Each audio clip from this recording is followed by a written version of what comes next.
Welcome DIYers and contractors to our video on how to epoxy floors in your home, garage, shop, wherever you need it. Epoxy is one of the more durable floor coatings and looks so good, but it can be intimidating the first time you're learning about it. We're making this video so you feel a little bit more comfortable and familiar with the process, but we do recommend that you go watch other people's videos following this and see how other people do it. Disclaimer, this specific project was everyone's first time with applying epoxy floors. We will review the key takeaways from it, the hard learning lessons, and straight fails. Now, let's get started. A commonly asked question is, how long do epoxy floors take to install? Anywhere between 2 to 3 days. This specific project took 3 days, and let me tell you why. We got called on an emergency trip to our local tattoo shop. Ryan's friends with the owner and was told he hired a guy to do his epoxy floors, and it went south. The epoxy the guy applied had not dried in 3 days, meaning there was something seriously messed up with the mixture. And the guy left him high and dry. Every day the tattoo shop was down, money was lost. So we came in to help out. The first step in applying the epoxy floor is to prepare the surface. The tattoo shop employees were already getting started when we arrived. This step is so important. Without the proper base, the epoxy can't bond correctly to it. To get the best results, first, you need to make sure the surface is clean. This means getting rid of any dirt, dust, or other debris, as well as any coatings or finishes that are already there. For these floors, we needed to remove the old epoxy junk that was left, which involved chipping and grinding the floors. If your floor is very rough or uneven, you may need to use a concrete grinder to smooth it out too. You can find a polisher or walk-behind grinder and vacuum like this at your local equipment rental store or paint store. We also ended up having to level out the sides of the floors, which were 2 inches unlevel.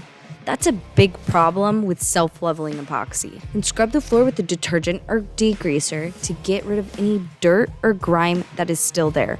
Before moving on to the next step, it is important to let the floor dry completely.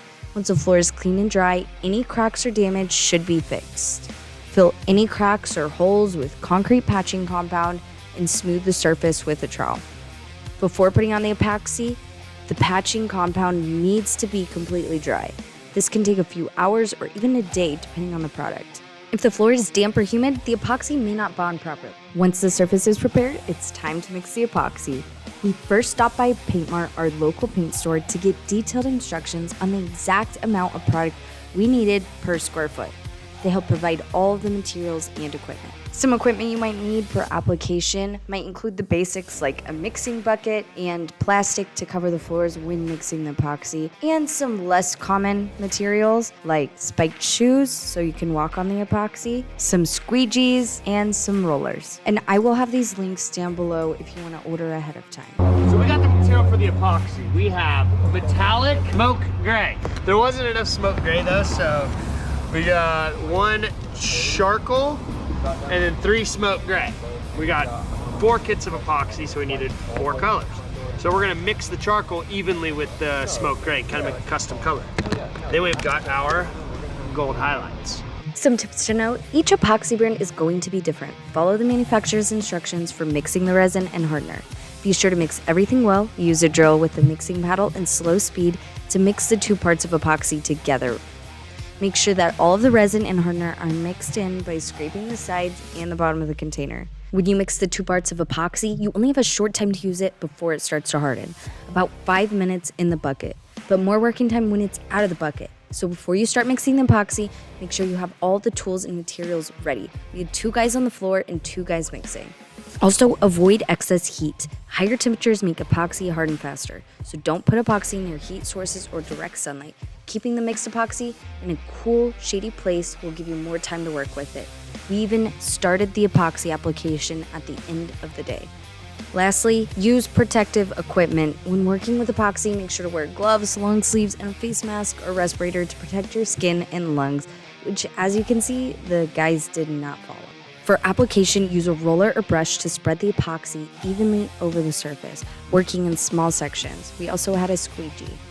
Now, as you can see, the tattoo artist wanted to add his own designs, but normally you would do the circular motion.